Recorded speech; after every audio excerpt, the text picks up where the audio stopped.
It's hard to believe that this will be the 30th year for Carver Financial and really the 34th year that we've been in business. Thank you.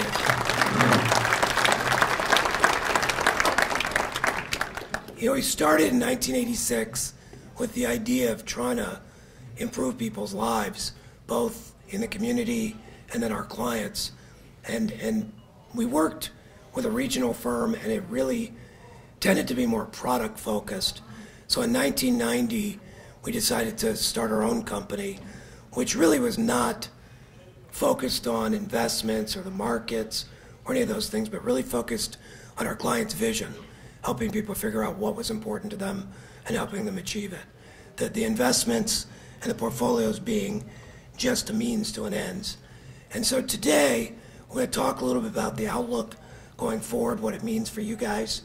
We're going to do a cyber briefing, so I think that's important. We've seen some of the press just in the last few days about what Iran has been doing. We're going to touch on that, talk about what Raymond James does to secure your stuff. We're going to look at the year ahead, and also we appreciate your insights. You know, this is your firm, and so we provided a quick survey on the tables. We appreciate your filling that out to give us a better idea how we can better serve you. And then we're going to be doing a more comprehensive survey electronically a little bit later this year. It's interesting, when we started, you know, in the 90s, the internet didn't exist. None of the things with the internet, Amazon, eBay, cell phones, none of that existed. And really the biggest issue for a lot of people is getting information. You get a 401k statement once a year. You didn't really know what was happening necessarily. So our role, to a large extent at that part, was trying to get information to clients about what's happening and how it related to them. Now, it's like drinking from a fire hose. There's so much stuff, and so much is incomplete or incorrect or irrelevant, that I think much of our team's role now is filtering through the noise to try to figure out what's relevant to you and your situation. And we're going to talk about that because I think that the media has changed and their role has changed somewhat, that we're going to speak about in a second. Our team really is focused, as I say, on helping you live the life you want today, but also planning for the future, which was actually the topic of a book we just released last week.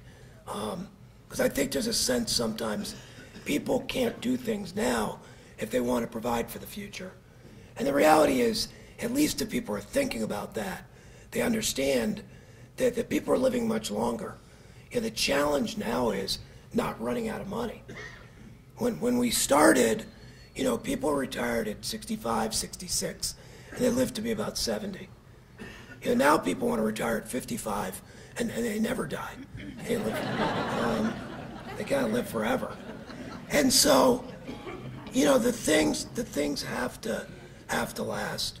And our role really, as I say, is helping people enjoy today and also live the life they envision, as long as that happens to be. When we started, our value or our vision was, as I say, to make people's lives better, our community, our team, and our clients. And one of the things we started doing in 2013 was what we called Carver Cares. And the idea was to raise awareness of local nonprofits. We have a tremendous amount of resources here in Lake County that people just aren't aware of, some of which we can all use, whether it's the Lake County Senior resources or some of the other things.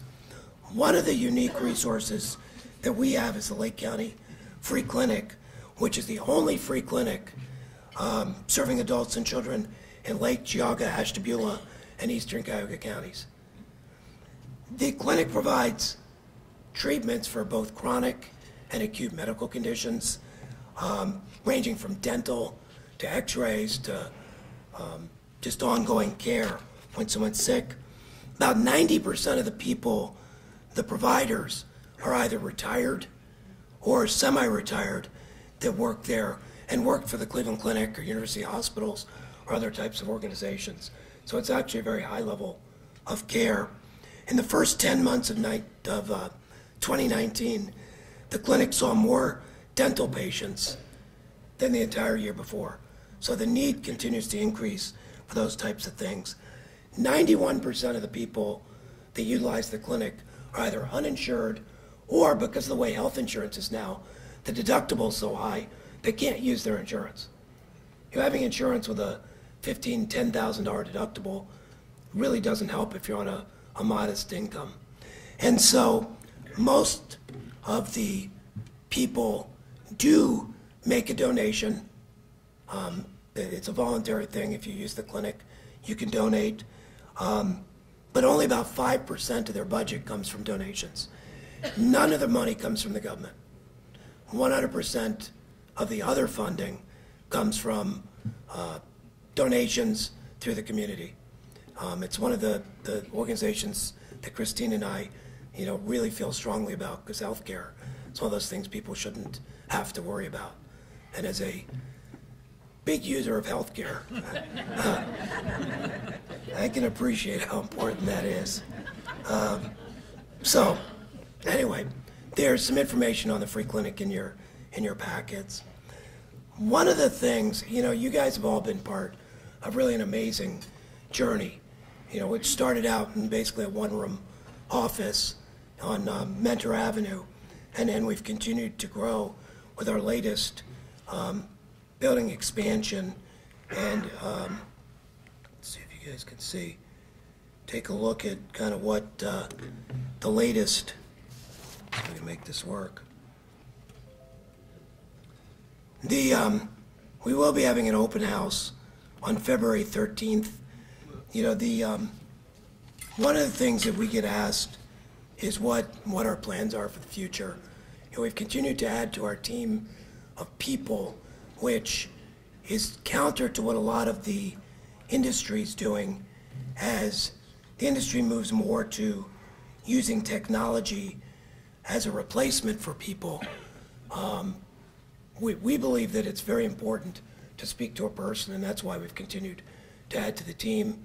We're committed to not getting so big, that we lose that touch, but using high tech to supplement and support us as opposed to replace us. And so the building really is a commitment to the next decade or so as we continue to grow, and also provide a better environment as people come in. Frankly, we were so busy, we wanted more space to meet with people and for our advisors to be able to meet. So on February 13th, we'll have an open house, and we're certainly excited about the new space as far as that goes.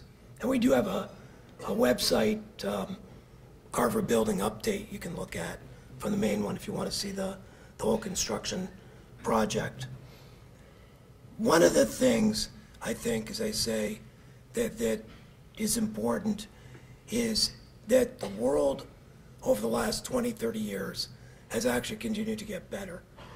And I think there's this perception to a large extent that things are getting worse overall, and we're missing a lot of opportunities because we look at things through this lens that favors the dramatic and the short term and the negative, and sometimes we miss out on the bigger trends. And I think we have an exaggerated, sometimes overly negative view. And so if we look at the world today, just a couple of metrics, in the last 20 years, what portion of the world's population do you think is living in extreme poverty? Do you think it's doubled? Because the population's gone up, it's almost doubled. Has it remained the same, or has it dropped? Yeah, it's dropped by 50%. If we look at the number of children that are immunized against disease in the world today, it's over 80% of kids, other than California. And then if you look at people who have access to electricity or the internet, it's about 80% of the world now. I mean, it's a huge portion. If we look at the United States today, of all the places in the world, we arguably have the best economy. And frankly, it's one of the most stable places too. I mean, our government may be dysfunctional and it may be slow, but it is relatively stable, and that's why you're seeing so much foreign money coming in. I mean, the fact is that we have a debate about people sneaking into the country. If it was such a terrible place, why would 1 million people a year try to be coming here? And the reality is, if you look today, even yesterday at the jobs numbers, the payroll numbers, the unemployment numbers, unemployment's at record lows. We have 50-year lows, and ironically, inflation has not picked up. Typically, when you have low unemployment, you have high inflation. Unemployment for blacks and Hispanics is the lowest it's ever been. Productivity in the United States, on the other hand, is the highest it's ever been.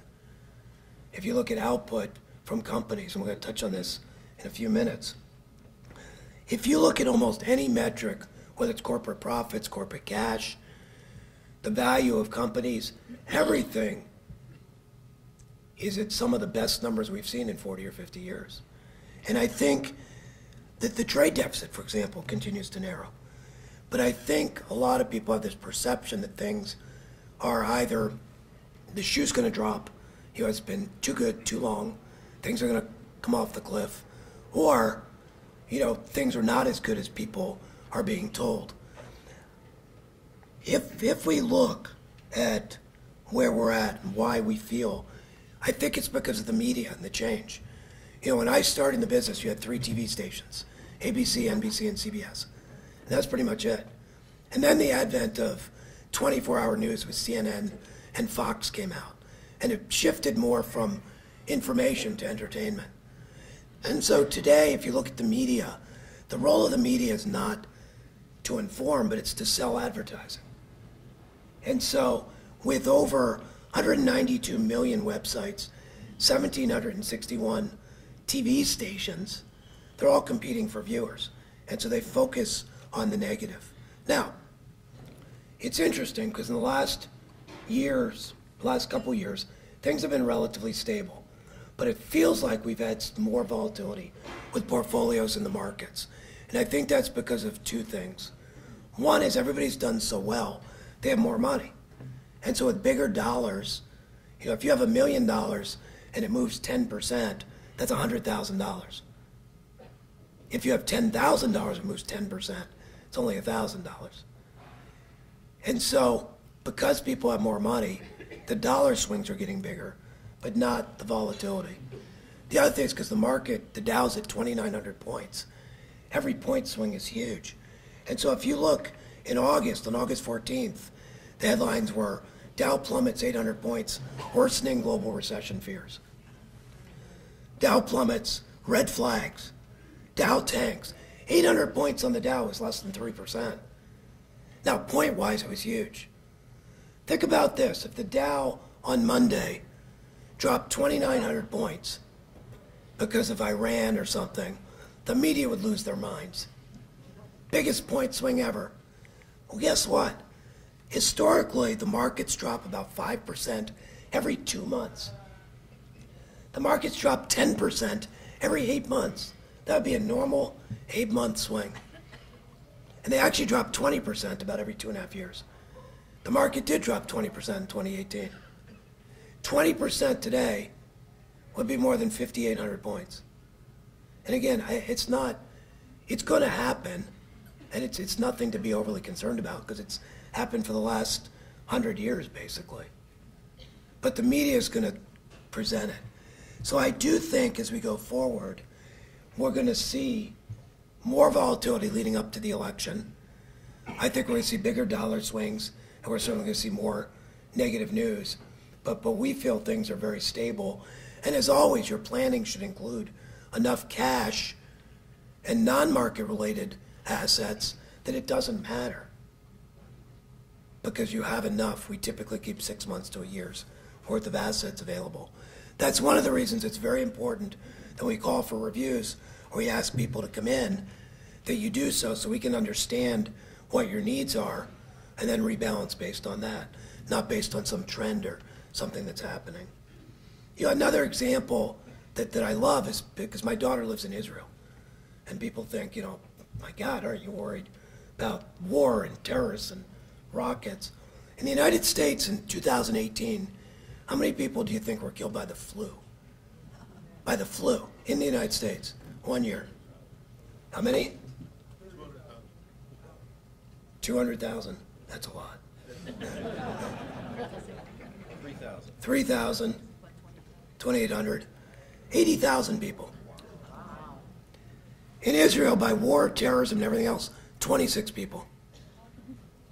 Israel's actually had more people killed in car accidents than in every war combined because they're terrible drivers.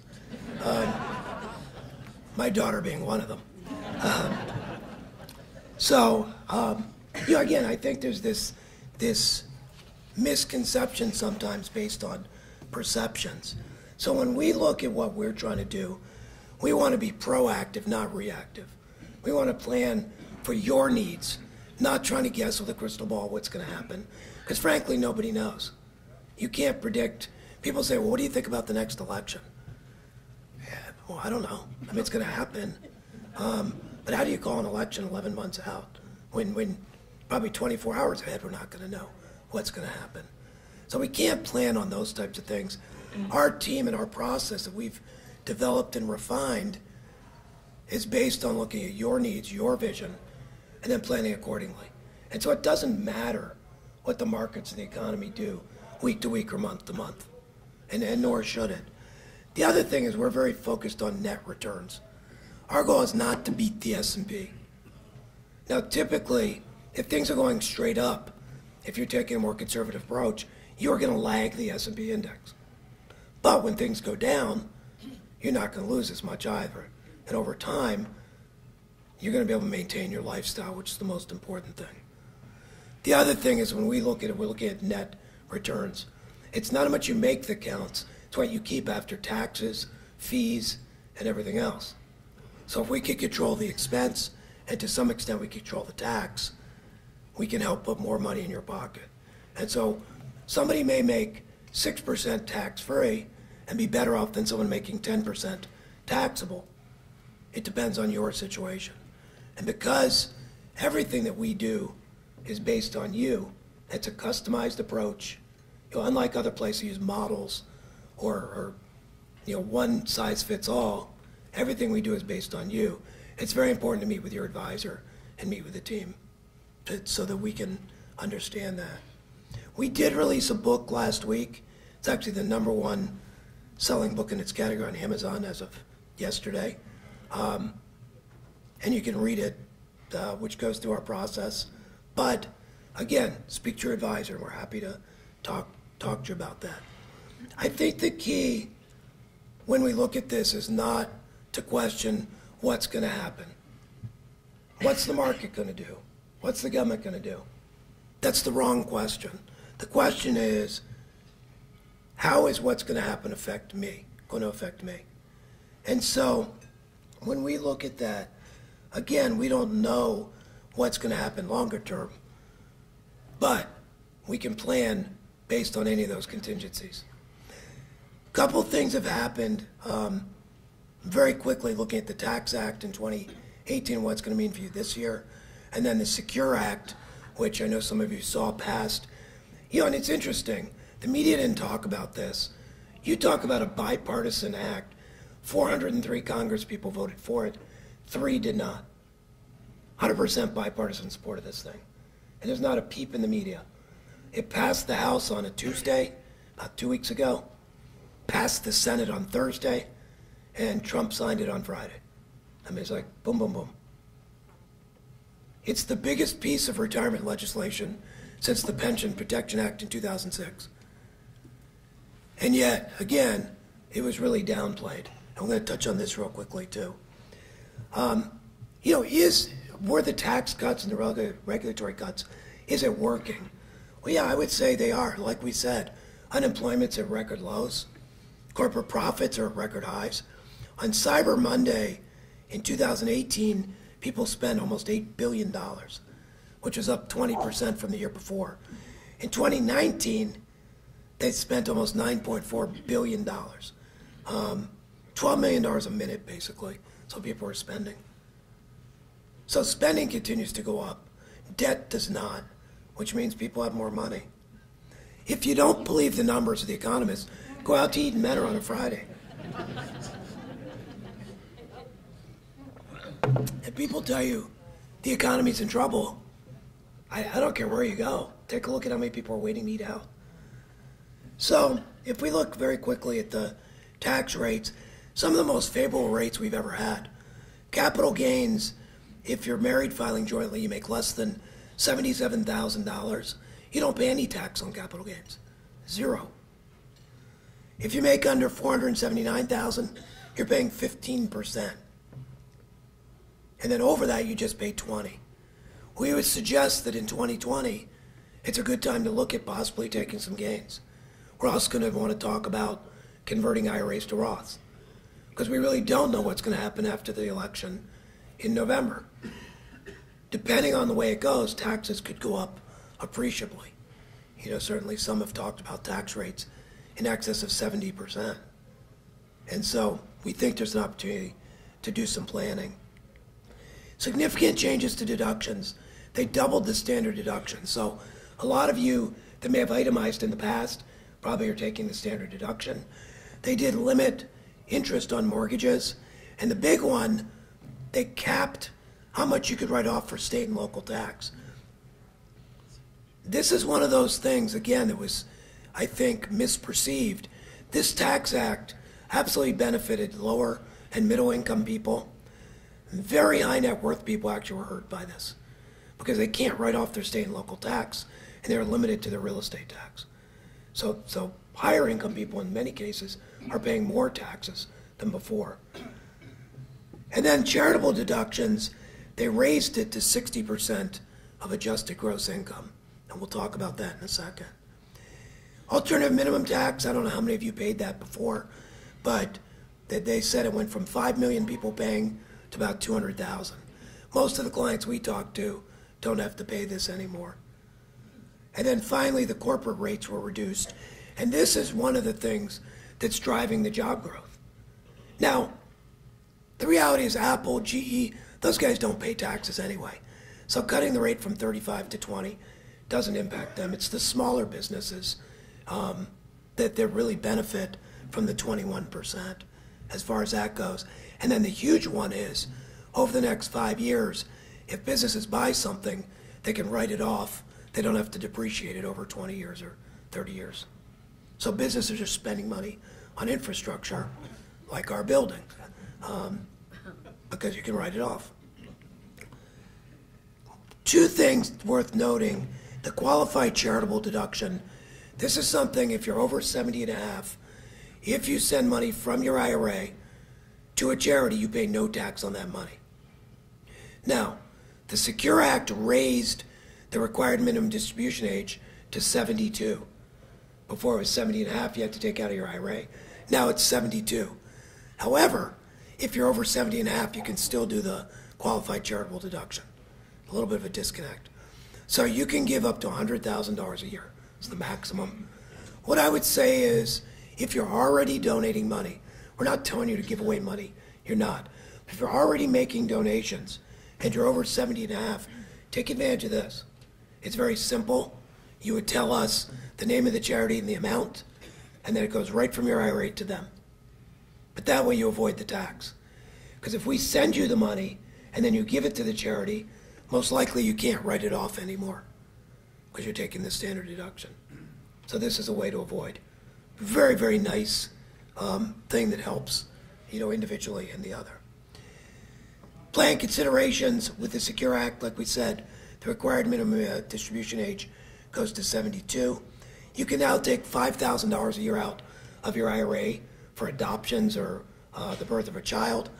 And then the other big one to be aware of is they removed what was called the stretch provision for non-spouses. So it used to be if you passed away and your kids inherited the IRA, they could stretch it out over their lifetime.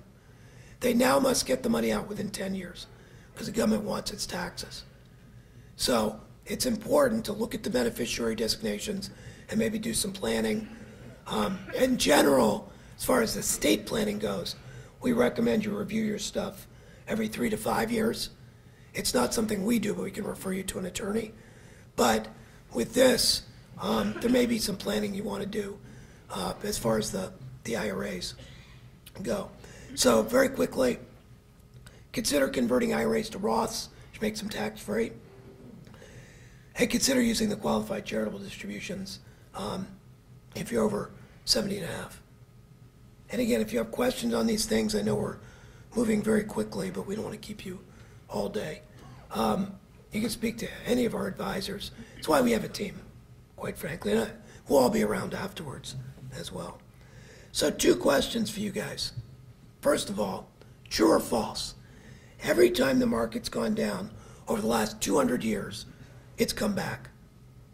True. And every time it's come back, it's set a new record high. So how do people ever lose money? I mean, if it always goes up, and it always goes higher. And the reality is, the problem is, people get scared, or they pull out, or they try to time, and you cannot do that. Warren Buffett said the 4 most dangerous words to investors are "this time it's different." It's never different.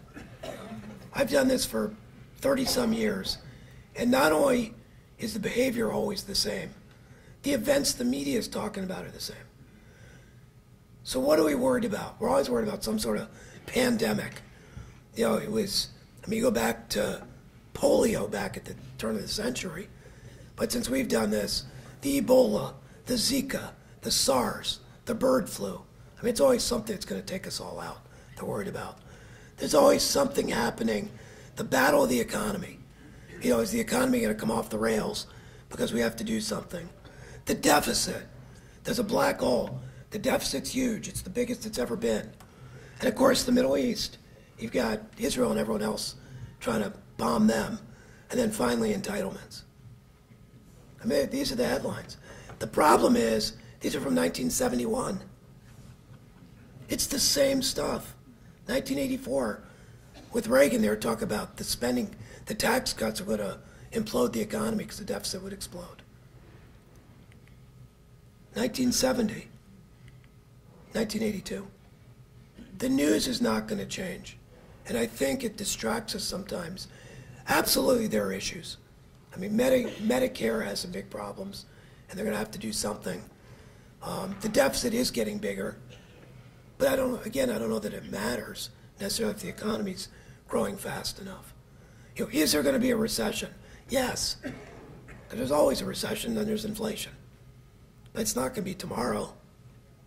And again, if you plan properly, it doesn't really matter.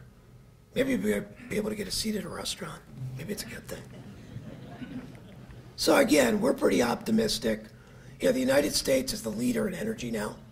We have more proven energy than the Middle East. Corporate profits are at record levels. We are the worldwide leader in manufacturing.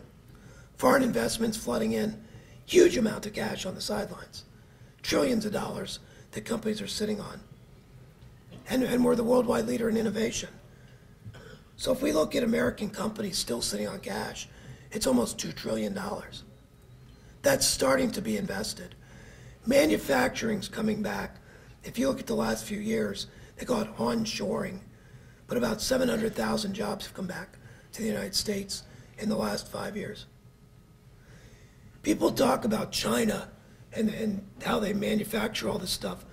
China makes T-shirts and pens. You know, we're making weapon systems and airplanes that have a much bigger dollar value. So the U.S. population is only about 4.5% of the world. We make 20% of the stuff in the world domestically. China makes 17% of the stuff with about 4 times the population. So our productivity per capita is the highest in the world. But if you look at American companies, they're making almost 40% of everything in the world. So if you have Ford making cars in Europe, or Caterpillar, or Lincoln Electric making welding equipment in China, that's still an American company. If you look at American companies today, they make 30 to 40% of everything in the world. So, when we look at the planning, we've developed and refined this process that's based on you. And we look at it holistically. It's not just about the investments, it's about what you keep. So how does that fit with your tax situation? How does that fit with your goals? What's important to you personally?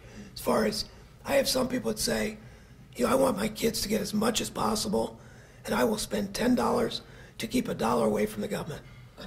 I have other people that say, you know what, whatever they got's more than I got.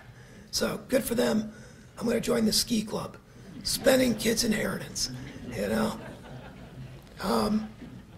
The thing is, I think it's very important to understand, while we can't time markets, we can't just sit on stuff. We have to be proactive. We have to rebalance. And there's 3 reasons we're going to recommend a change. One is your needs change. The second is that the allocation gets out of whack. We're not trying to predict that small caps can be better than international. We just want to stay diversified. Or the third reason is there is an issue with the investment. The manager leaves or they're underperforming. So our team is constantly looking at these things behind the scenes, and then we'll proactively reach out, or in your meetings, we'll discuss this.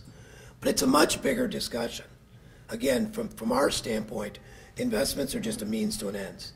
The ends is whatever you want to do, whether it's take a trip or buy a second home or pay for kids' education or grandkids, whatever it happens to be. And so the way that we can do that is with the team. I mean, there's tens of thousands of firms that you can get investments from. You can get them from online. You can get them directly.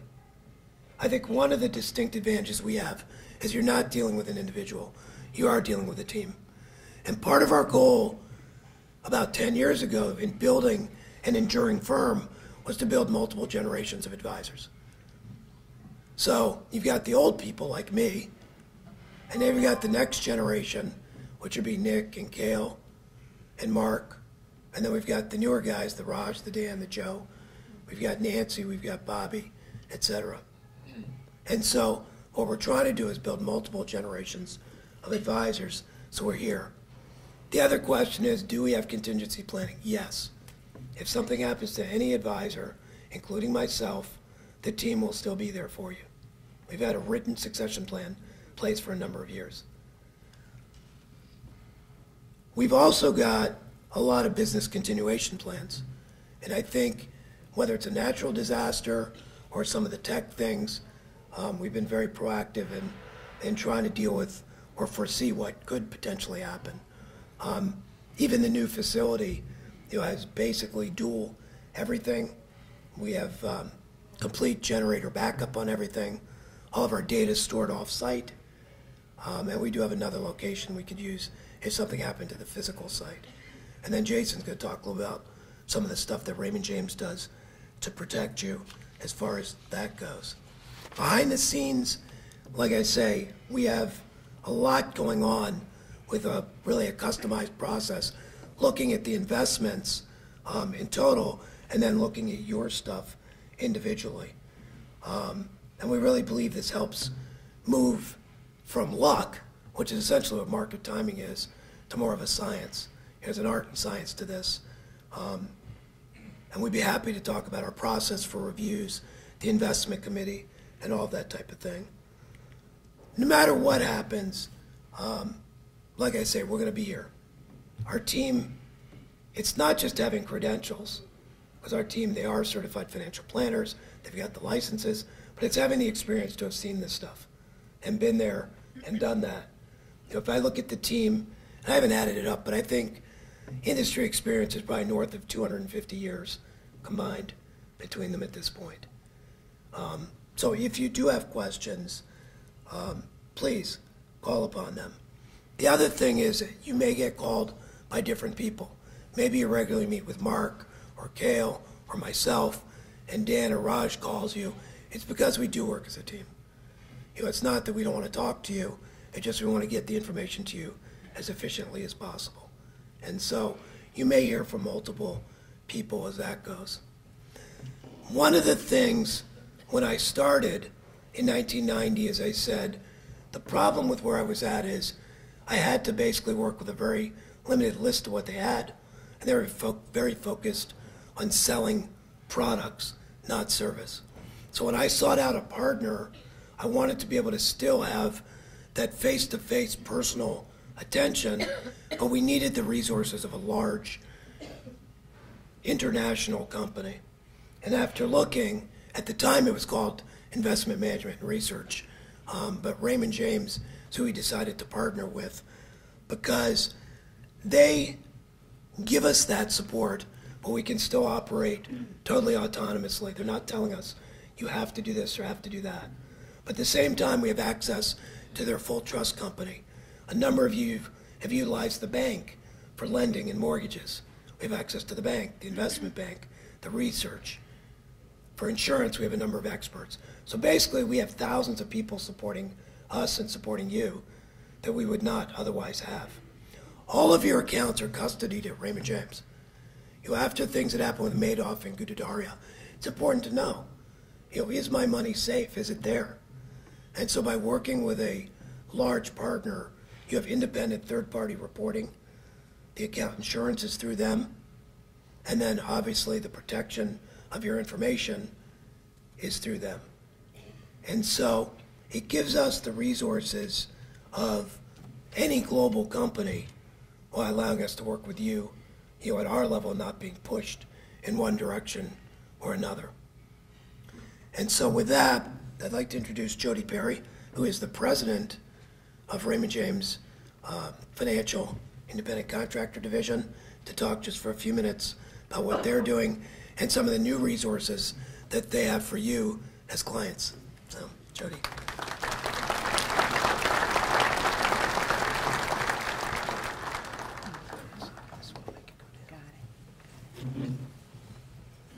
Well, thank you so much, and it's such a pleasure to be here today.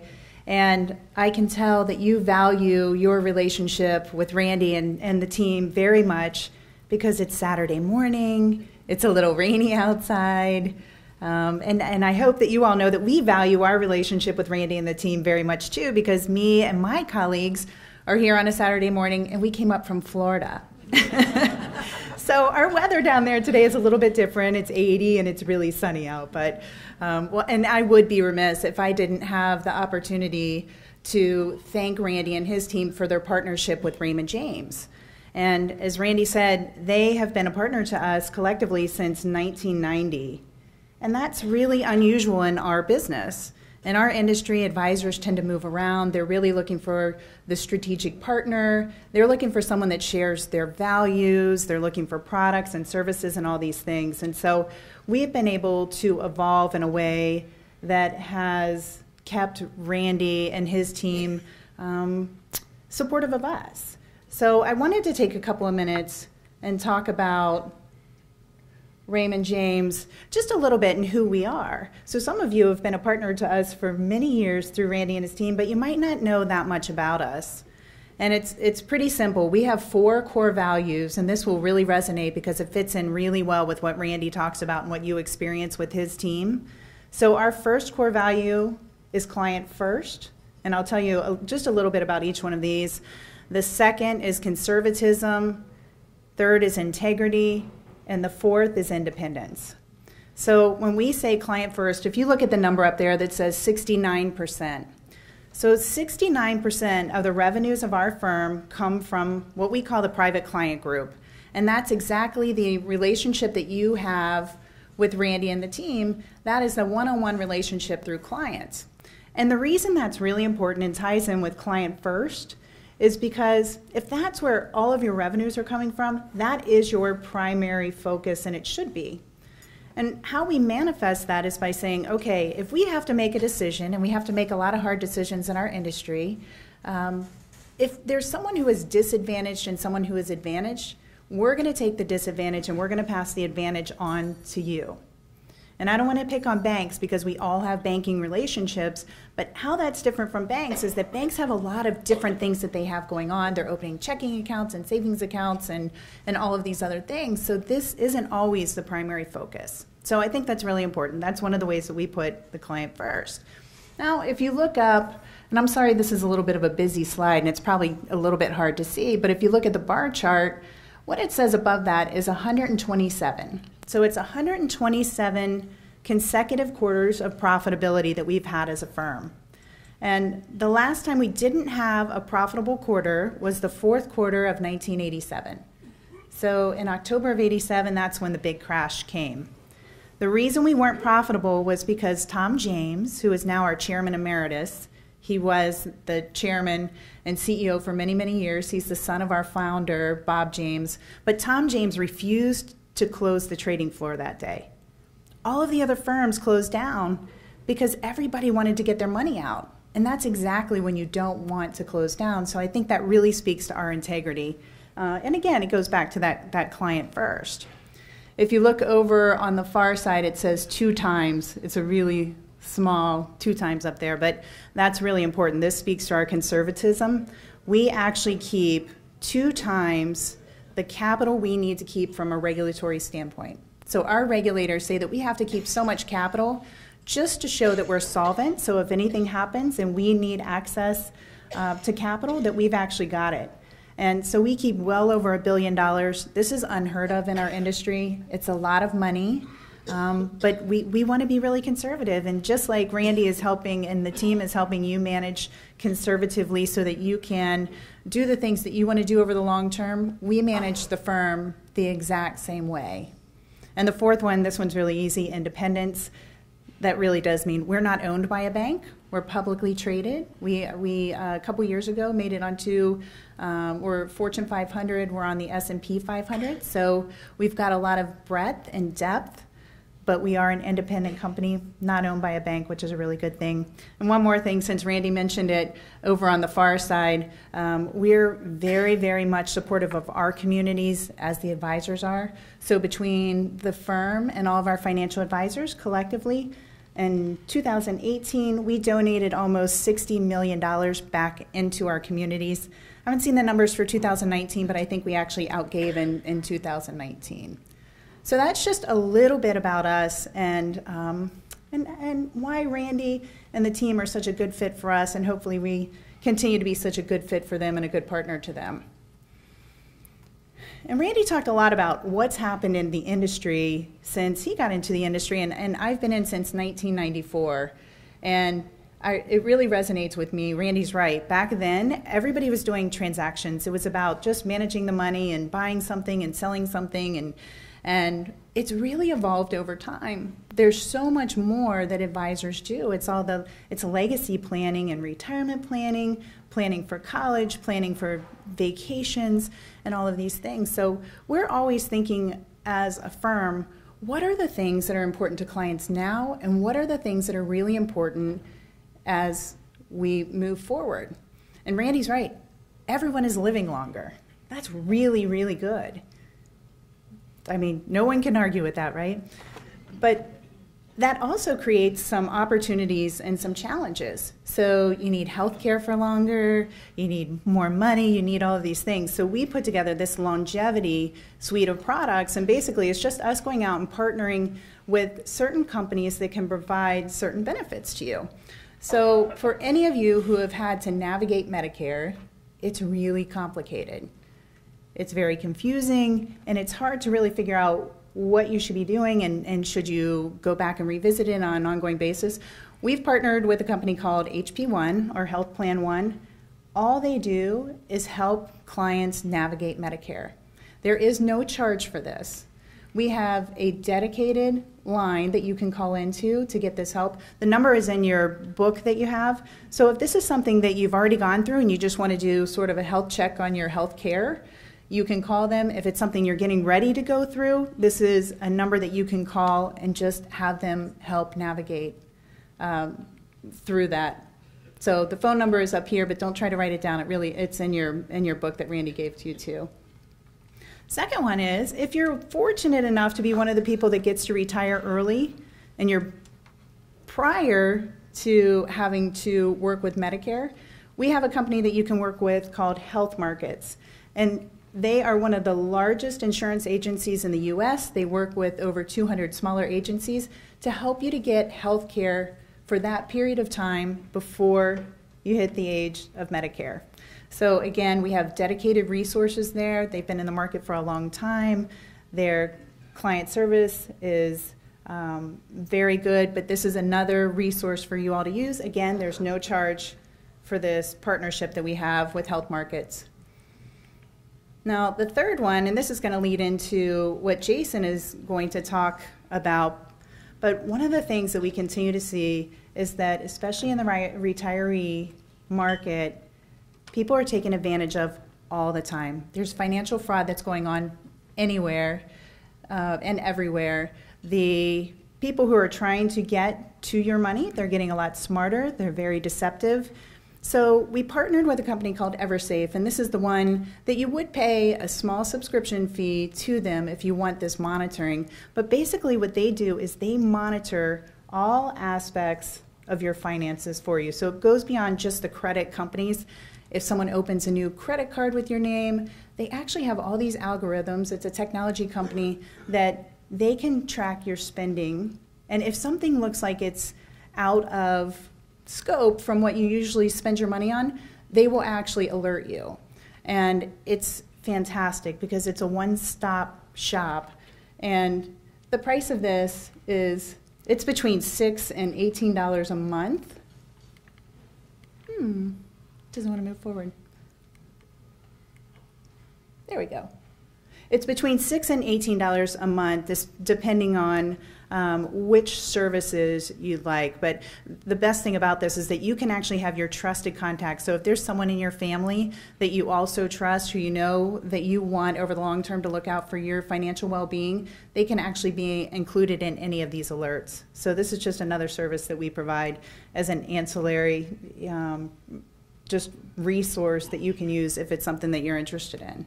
So those are some of the things that we're thinking about as we move forward. I think we're going to have more services around this to round things out, but we just want to keep evolving as we know everyone is evolving.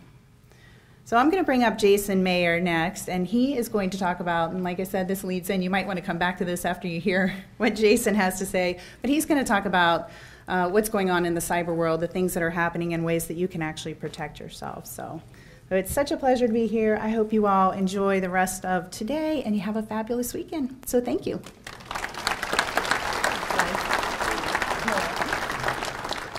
Thank you, Jody. I won't go too deep into my background. I've been at Raymond James now for about 5.5 years doing cybersecurity. Prior to that, 5 years as an active duty cyber operations officer with the United States Air Force. So I've really been doing this stuff for about 10 years. Very quickly, what I'm going to cover, really what it comes down to is I'm going to spend a couple minutes probably scaring you, walking you to the cliff, if you will, and then the last half of the presentation will really talk about why you should back away from that cliff simply because of what Raymond James Financial is doing on your behalf to protect your data, to protect your money, and then ultimately talk about some things that you can do to help protect yourselves as well. Normally I would take questions given the size of the audience here. I'll try to push through some of these so we've got some time at the end to take some questions. I'll be hanging around as well as Jessica Lobianco, my counterpart that can answer questions for you as well. Before we get started, anybody know who this is? And before anybody says it, no, this is not Raymond James. I hear that often. Any ideas? All right. This guy named Willie Sutton, usually I see some head nods. Willie Sutton was a pretty famous bank robber. His career sort of spanned several decades, escaped from prison a few times, sort of made a name for himself at the time. And when he was finally captured and being escorted into the courthouse in New York City, there were some reporters there. Again, he had made a name for himself. And as he was walking in, one of the reporters said, "Hey, Willie, why'd you rob the bank?" Right? And his response was, "Well, that's where the money is." So it's really no secret, obviously, that a lot of this cyber activity, a lot of these data breaches, a lot of the quote-unquote hackers are targeting financial services organizations simply because, guess what, that's where the money is. A lot of these that we've pulled and populated this slide with are based on financial breaches and organizations that have been attacked and targeted over the last several years. Honestly, we as a group could probably go out to the internet right now and repopulate this slide several times over with some new data breaches and activity, cyber activity that's occurring pretty much on a daily basis. You really can't read the news, watch the news without hearing of some sort of cyber-related story, whether in the paper or on CNN or Fox, whatever it may be. I did add, if you can see towards the bottom there, because I know there was some interest in Iran and what's going on over the last several weeks with that country. And I want to speak a little bit about that. And obviously, if there's questions, I'm happy to talk afterwards. So the most likely scenario for Iran to start to retaliate against the United States is often through their cyber means, and they are absolutely very sophisticated when it comes to their cyber skill set. They're very good at what they do. As an individual sort of operating in today's world, the likely scenario is that you may become sort of collateral damage in a bigger grand scheme of things. What they often like to do is make it as painful as possible as American citizens. And what that comes down to in the cyber world are things like making resources that you're used to getting from the internet unavailable. An easy example of that is a website that you have to log into in order to make some sort of financial transaction, pay a bill, whatever the case may be. What Iran likes to do is basically bombard that website, overwhelm that website so it's essentially unavailable to you, making it inconvenient for you. Now, they're not going to come after you generally directly as an individual. That's just not how they operate. They don't have that much interest in you as an individual unless you're somebody like Sheldon Adelson. Anybody know that name? Sands Las Vegas, sort of a casino magnate, very, very wealthy individual that back in 2014 had made some comments publicly about Iran in support of Israel. He's a pretty big Israel backer. Within weeks of him making those comments on the news, guess what? Iran was inside his systems, basically shutting down all things IT, costing him millions of dollars to recover from that. So unless you're openly on Fox News making comments that support Israel or degrading Iran, I don't think you need to worry about them coming after you directly. However, be prepared and anticipate that potentially there can be some impact at the higher level that may be an inconvenience for you. I'll briefly touch on this slide in the interest of time, but basically you guys understand that the stress meter simply is through the roof when it comes to cyber activity and cyber threats out there. It's absolutely true. The reason these things make the sort of headline news is because they are happening every day, all day long. They're absolutely a threat. Clients, right, they want easy to do business with. You want access to your information. You want to know where your portfolio stands on any given day.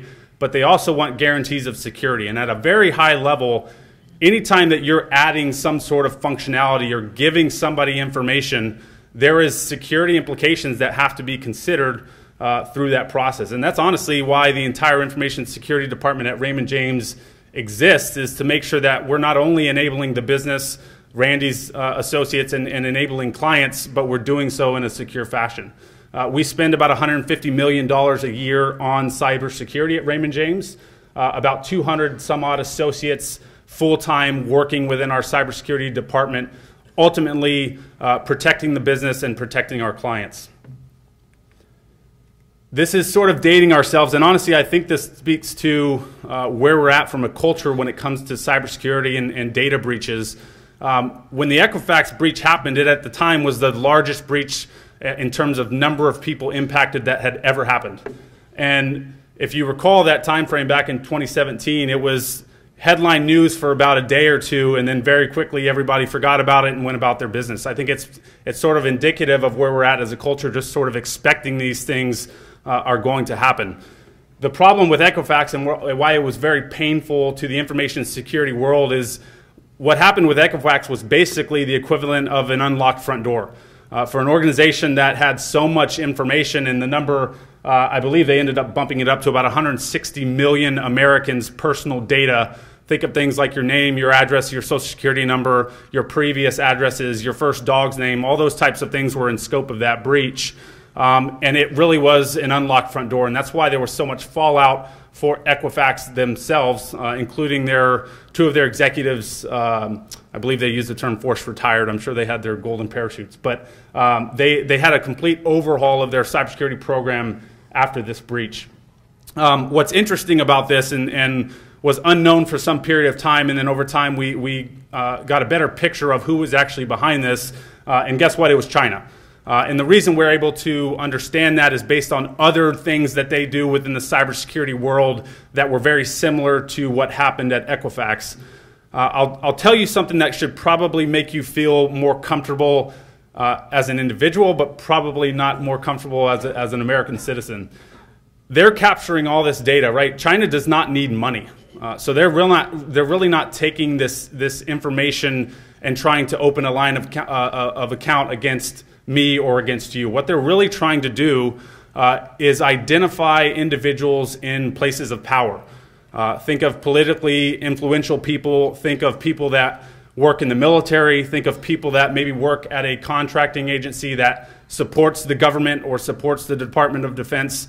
They're trying to identify those people through all of this information they stole from Equifax in order to potentially find an opportunity to influence somebody, maybe with a wad of cash, right, to potentially share government secrets or military secrets with the Chinese government. So again, that probably doesn't make you feel more comfortable as an American citizen, but again, they're not coming after you directly as an individual.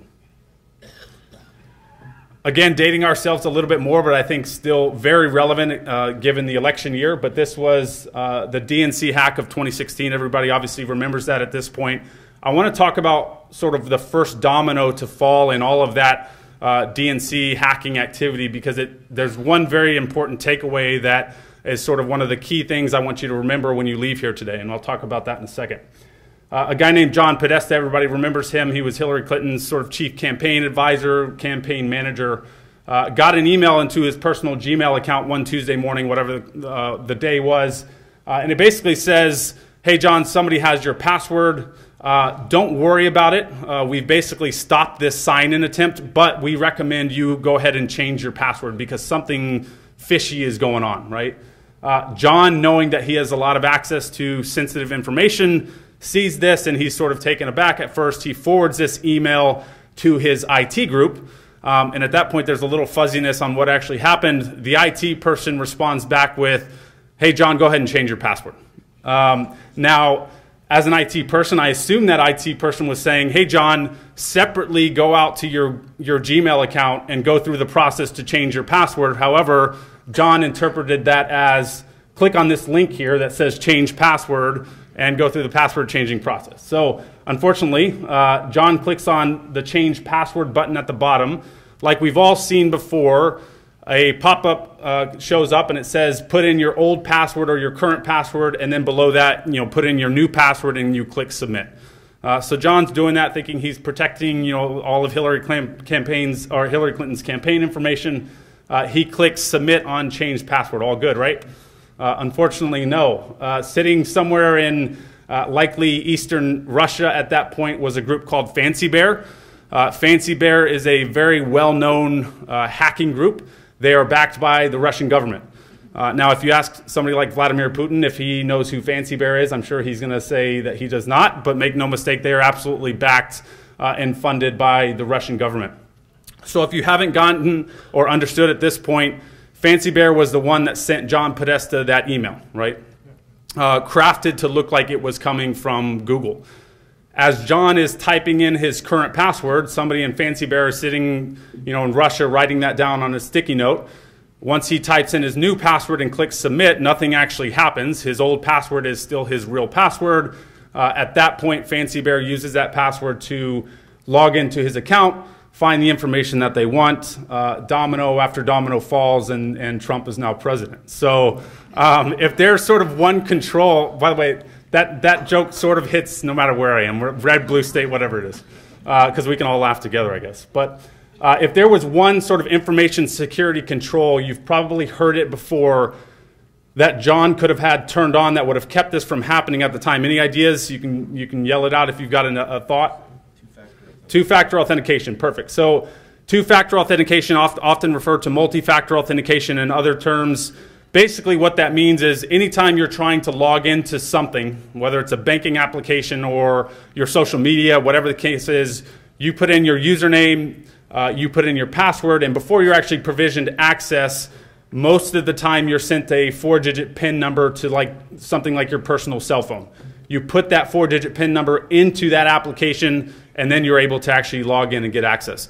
In this case, if he had two-factor authentication turned on for his Gmail account, which they absolutely supported two-factor authentication at the time, even if he had gone through all those steps to type in his password and Fancy Bear knew that password, when they tried to log into his account, they would have been prompted for a 4-digit PIN number that would have been sent to John's personal cell phone, right? So they wouldn't have actually been able to get access to his personal email account. Today, in terms of controls that you can implement in your everyday life, two-factor authentication is the biggest bang for your buck in protecting yourself on the internet. You should absolutely turn it on anywhere and everywhere that you can. We've actually got a good resource later on in the presentation that will walk you through a demo of how to turn two-factor authentication on for most of the applications that people use out there on the internet. If you're using any sort of financial transaction company that you use on the internet that doesn't support two-factor authentication, you should probably go elsewhere. Again, that is the #1 way that the adversary is sort of getting into a lot of these online websites is through what's called single-factor authentication, or just a username and a password. So you really need to have two-factor authentication turned on anywhere and everywhere that you can. Ransomware. I want to talk on ransomware simply because it continues to be a trend. And I'll talk about sort of two different scenarios. First of all, ransomware is essentially when a bad guy is able to encrypt and protect all of the data on your computer.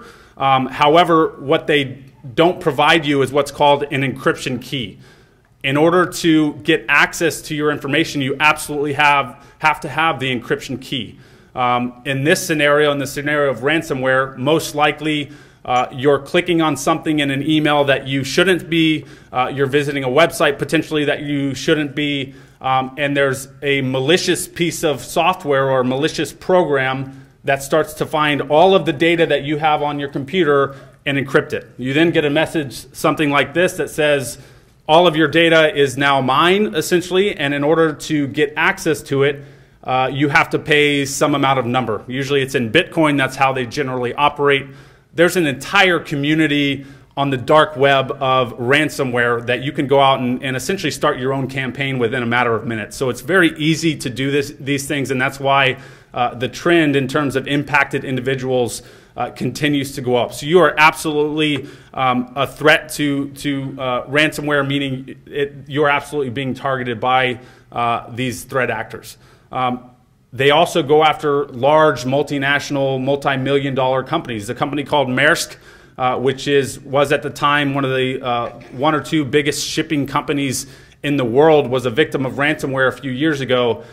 They ran their entire shipping process by pen and paper for 2 weeks while they recovered from this ransomware event. Spent over $200 million in terms of recovery costs and lost revenue during that time frame. So the scale of ransomware is massive. They are absolutely targeting individuals, but they are targeting large organizations as well. Easiest way to defend yourself against a ransomware scenario is do not click on things in your email that you do not trust. Generally, it comes in the form of an attachment, maybe an Excel document, a Word file, a link to the internet. What we recommend is if you're expecting to get some sort of attachment or email, before you start clicking on those things, pick up the phone and verify on the other end of the phone that whoever you were expecting that to be sent from actually sent you that email. Email today is the #1 attack vector for the adversary. They understand in today's world we're on email pretty much all day long, and it's very easy to get email into your inbox. So they're absolutely relying on you to open things, click on things. Like I said, if it's a link to a video of cats playing together on the internet, just go out to Google and search that on your own as opposed to clicking on those things that come through email. I'm going to skip that in the interest of time, and I want to talk about fraud. And there's a lot of different scenarios that sort of fall under the overall fraud umbrella. And generally, on a day-to-day basis, when it comes to clients, this is the #1 sort of scenario that we often see. And it looks something like this. One of our clients' personal email accounts gets compromised. Maybe you're like John Podesta and you're using just a username and password and you're not using two-factor authentication. Maybe you click on something that you're not supposed to be clicking on. Ultimately, the bad guy now has access to your personal email account. Obviously, you are none the wiser. You don't know that at this time. It's no longer broken English that they use. It's no longer the king of Uganda died and you're his long lost nephew and you're inheriting whatever $1 million. It's not. They're not doing that anymore. They've gotten very, very sophisticated with their approach. What they will do is read through your actual email to try to find, in this case, in the case of Randy Carver, try to find a previous correspondence or email that you were already going back and forth with Randy, with an advisor, with a sales assistant, whoever it may be, and they'll inject themselves into that conversation. Oftentimes, they will read through and make sure they understand sort of how you sign off at the end of the email, how you formulate your emails. They're in it for the long game, so they're absolutely spending the time and researching how best to make what they're trying to do effective. They will then send an email to Randy or to somebody else at the office and say, hey Randy, this is so-and-so. My grandson is graduating from college and I would like to give him a nice graduation gift. Please wire transfer $10,000 to this new account number. And by the way, I'm jumping on a cruise ship. I'm flying to Europe. I'm in a funeral. So do not try to call me. Just please get the money out as quickly as possible.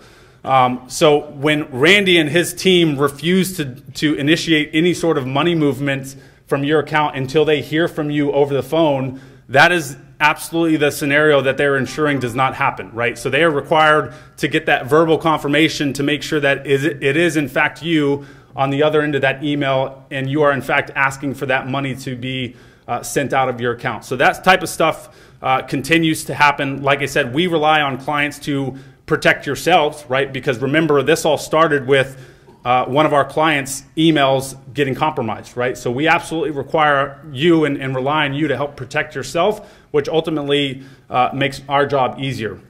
A couple of other sort of fraud scenarios that I will mention. Microsoft is not going to pick up the phone and call you, right? A lot of times people get phone calls from what they think is Microsoft, maybe it's Apple, whoever it is on the other end of the line, and they start to walk you through an update on your computer or asking you to do things on your computer that ultimately are malicious in nature, right? So they're not going to call you. If you've ever had an issue where you needed to actually pick up the phone and call Microsoft, you're going to wait on hold for probably hours. So just think through those things. Is Microsoft ever going to actually pick up the phone proactively and call me? It's just not going to happen, right? The IRS generally is not going to call you. They're not going to send you emails. They still do sort of snail mail approach. So a lot of those things, if you just pause for a second and think through, is this a realistic scenario? Am I really getting a phone call from Microsoft, from the IRS?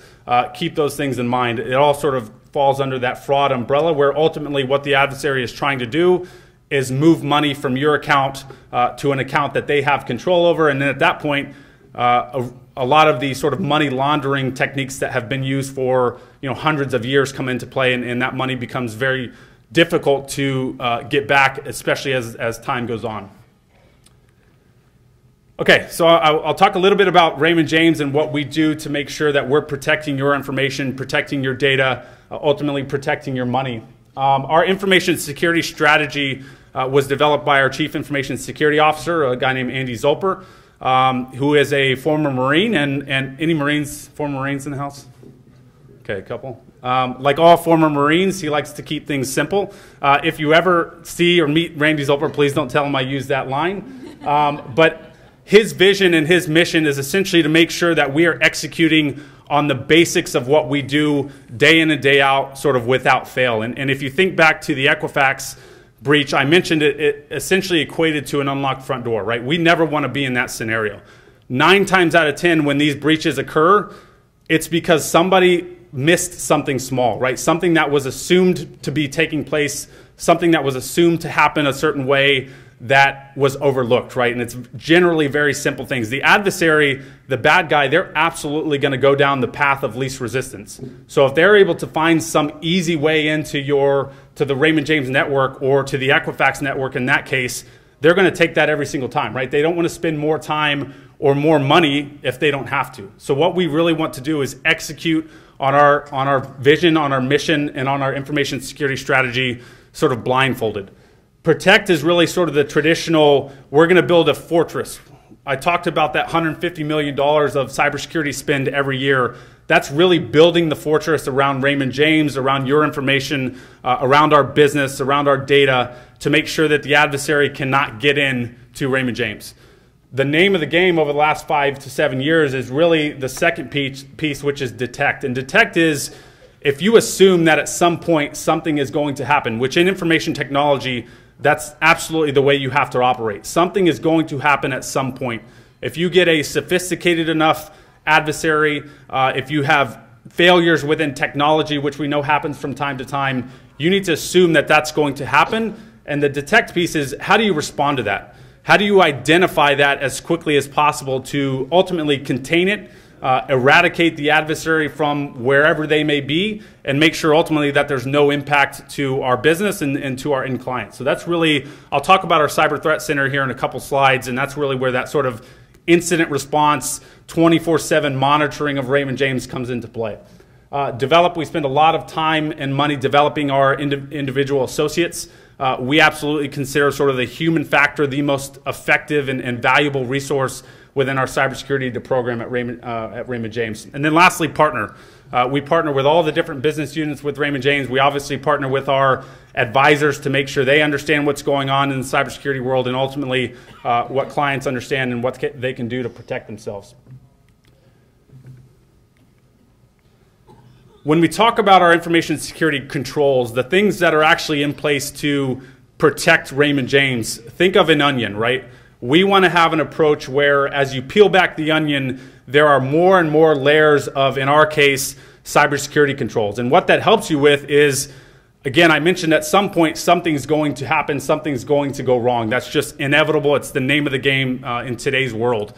When we have that layered approach, if one of those controls is bypassed or fails or whatever the case may be, there are several layers of controls. Again, think of that onion, several layers of additional controls in place to make sure, one, that they're not able to get to directly whatever they want to get to, and two, it allows us more time to detect them and identify that something might be going on that we need to respond to. Some of these providers are our third parties that we leverage on a day in and day out basis to help us provide the cybersecurity functions that we do on a day in and day out basis. Now, these are not stock picks. However, a lot of them are doing very well. But these are absolutely sort of best in breed, industry leading technology partners that we rely on to help us secure Raymond James. I mentioned our Cyber Threat Center. So as a former Air Force guy, the Cyber Threat Center analysts are really sort of the fighter pilots, right? And Randy will like that as a pilot. They're the frontline defenders of Raymond James. They're the ones that are 24/7, 365, sort of eyes on the computer, responding to what's going on within the world, within Raymond James, and making sure that we're protecting you and protecting the business 24/7, 365. Honestly, you know, I don't consider myself an older person. I walk into the Cyber Threat Center and I feel old, right? A lot of these individuals are 23, 24, 25 years old, but guess what? They've been doing this since they were 12 and 13 years old. So those are the types of people that they literally speak in sort of a different language when it comes to technology, and they're the exact type of people that we want on our side, ultimately helping us protect you as clients. I want to talk about email security simply because I already mentioned it's the #1 attack vector for the adversary in today's world. And obviously, Raymond James, we receive a lot of emails every single day. And I'll give you some statistics here at the end of this. Any email that is sent to Raymond James, including Randy Carver's office, is scanned anywhere from 4 to 6 times, basically analyzed to make sure it's a legitimate email, between 4 and 6 times before it ever gets delivered to anybody on the other end of that email. And when we strip out all of the bad email, all of the spam email, everything that could be malicious, here's some numbers that sort of will drive that home. On a given business day, there's about 3.5 million emails sent to Raymond James. 3.5 million emails every business day. After all of that scanning is done and we pull out all of the bad things, only about 29% of those emails actually get delivered to the end user. So think of the sheer volume of malicious activity that's happening on email today. It's a massive number. What I will tell you about your personal email accounts, your Gmails, your Yahoos, your Hotmails, whatever it may be, AOL, I assume there's some AOL users still out there, they are doing some level of email security. But keep in mind, great example is Gmail, right? I don't pay anything for my Gmail account, meaning it's free. And oftentimes when you're using something that's free, the security is free as well, meaning they're not doing anywhere near what somebody like Raymond James Financial is doing when it comes to email security, which ultimately means that you have to be even more vigilant when you're in your personal email accounts, making sure that you know exactly what you're clicking on when you're opening emails. Enhanced authentication. This is our version of two-factor authentication. If you are a client access user, show of hands, client access, where you log in and check your portfolio, great. If you don't have enhanced authentication or two-factor authentication turned on to get into your client access portfolio, we recommend you go and do that today. By the way, it's going to be a requirement coming down the pike. So we actually have a timeline by the end of calendar 2020. Every client that uses client access is going to be required to use two-factor authentication. That's how critical that is. So I don't recommend waiting until we turn it on for you. Go out, proactively turn that on. Again, it's the #1 way to protect yourself in today's cyber world. And obviously your reps at the branch can help you on how to turn that on and how to work through that. Client Vault. Client Vault within Client Access is a secure way for you to share documentation back and forth with your advisors. The reason we built this program within Client Access to give clients a way to upload documents and share documents is simply because we want you to get away from emailing attachments, because the adversary knows that we do that. We share tax return documents, we share all sorts of things over email, and they're relying on you to do that so that when you get an email with an attachment, your first reaction is to double click and open that. And at that point, you may be victim of ransomware. So we absolutely recommend, if there's a document or something that you need to share with the branch, go through Client Access and use the Client Vault to share those documents back and forth.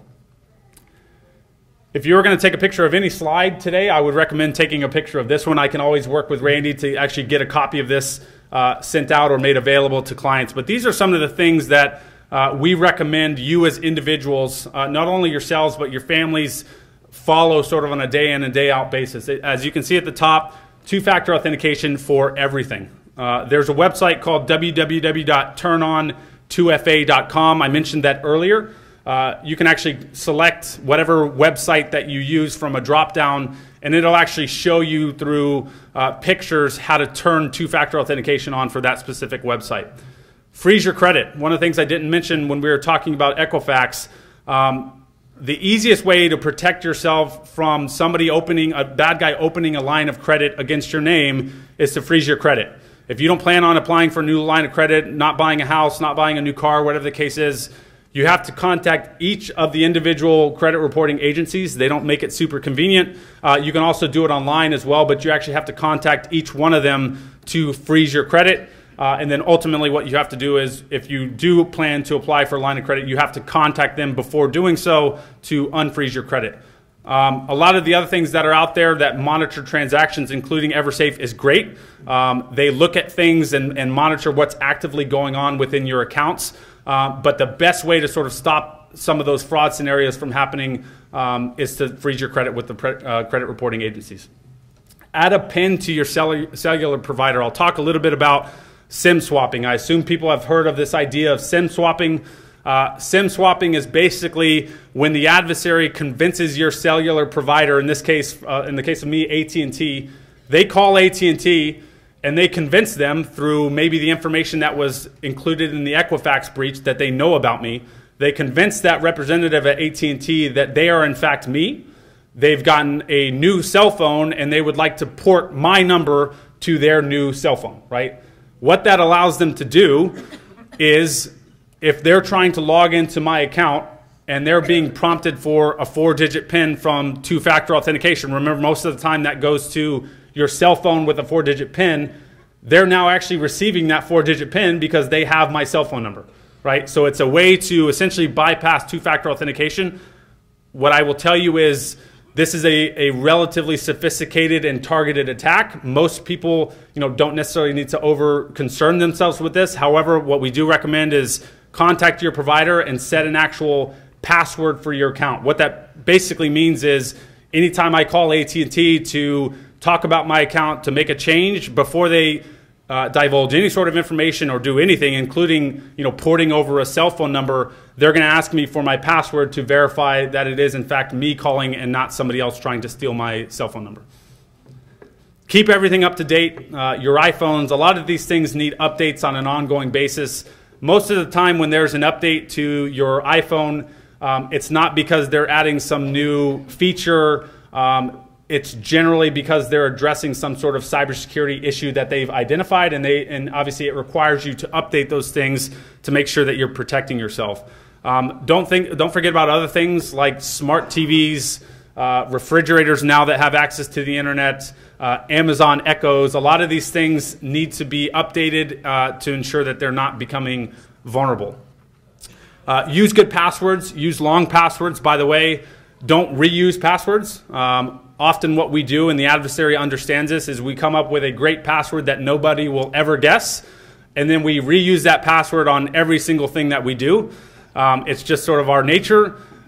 Keep in mind, if the adversary is able to capture that password, the first thing that they do is try that same password on every different application, right? So make sure that you're using different passwords.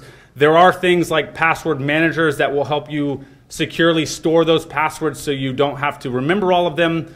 By the way, don't write them down on a sticky note and stick them to your computer. That's not the right way to do it either. But ultimately, if you are using two-factor authentication, your passwords become less of an issue. I'm not saying you should just openly hand out your password everywhere, but if you are using two-factor authentication, remember that adds a level of protection in addition to just the password. Here in bold, stop clicking on links and emails, stop opening attachments, especially if you don't know 100% where that email is coming from. So pick up the phone, make sure you know and expect that email with an attachment to be coming in. Otherwise, you could fall victim to something like ransomware or maybe something worse. Back up your data. If you are a victim of ransomware, right, they're relying on the fact that in order to keep that data, you have to pay them money. If you have a good backup of that data, maybe on a daily basis, an automated process to do that, and you are a victim of ransomware, you can recover from that data backup. It may not be super convenient, but at least it's going to keep you from paying $800 to $1,000, which is about the average for a successful ransomware campaign. You can recover from that data backup. Keep in mind, if your data backup solution is something that's always plugged into your computer, ransomware will absolutely jump from your computer to whatever's plugged into it, right? So make sure that you think through how you're actually backing up the data that you care about, your pictures, your book that you've been working on, whatever the case is, to continue to protect yourself. And then lastly, this is actually in your handout as well on the back page, our cybersecurity promise. And what our promise basically says, which by the way is unique in the industry, and what our promise says is, look, we know this is hard, right? Clients are struggling with how to protect themselves in today's world, especially given older generations that didn't grow up with the technology that some of the younger generations did. We absolutely understand that. At the end of the day, if you are a victim of some sort of fraud activity that results in a loss from one of your Raymond James accounts, we will absolutely make you whole. That's our cyber promise. Andy Zolper, who is our Chief Information Security Officer, has not had to push back on any request to make a client whole. That's just sort of how we operate. What I will say for Randy's benefit here, if his team forgets to pick up the phone or decides not to pick up the phone to verify, yes, you in fact want this money to leave your account, that reimbursement may come from Randy's back pocket. But the message for you as clients is we will absolutely make you whole. That's how we operate. And like I said, I'll be around with any questions, but I'm going to hand it over back to Randy.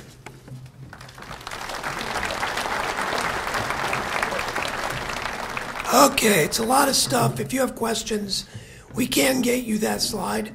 We did have a case. It's happened to another office. It just happened to us about 3 weeks ago. Client was buying a house. We knew it. We knew the title company. They said, we're going to send over the information. Title company emailed it over. And for whatever reason, Polly didn't feel it was right. She called them, and sure enough, somebody had gotten between the title company and them and changed the account number. And so we will phone you when you ask for money, and we're not going to send it till we reach you. So I know it can be inconvenient, but that's why we do it. Because once that money leaves, it's impossible to get back. It's the same reason we can't take investment instructions via email, because who knows what's going to happen. We do have a lot of events coming up. They're in your book. Couple of things The next one here is March 12th with Don Conley, and then the open house on February 13th. We've got a Healthy, Wealthy, Wise. It's the dietitian from the Cleveland Cavaliers. Talk about all the diets and stuff, the usual summer things, and then we're doing the singer-songwriter, again, October 21st, which if you didn't experience that, it's very cool. Where these people come from Nashville, they talk about what they do, then they sing the songs. Client trips, we do have 3 rooms left for this one. It's coming up in 2 weeks. If you want to get out of the cold, give us a call. It's the Hard Rock in Lauderdale. It's $1,000 a person plus air. And like I said, we got 3 rooms for that. Next year we have the Ritz Yacht Trip. That's totally sold out. 2021, and it's on the back of your handout. We'll go from Venice up the Dalmatian coast to Corfu, Greece, and then 2022 we're going to do Israel again. So keep an eye. You know, one of the things, again, we started doing the trips because people spend a lifetime saving. You know, we wanted them to enjoy the money and meet new people, and it's fun just to travel. So hopefully you can join us for that. All of the information on the trips and the events, etc., on our website. And again, we've listed them in the annual reports. And of course, we'll be around to answer any questions. So appreciate your coming out, and I hope you have a great weekend. Thank you.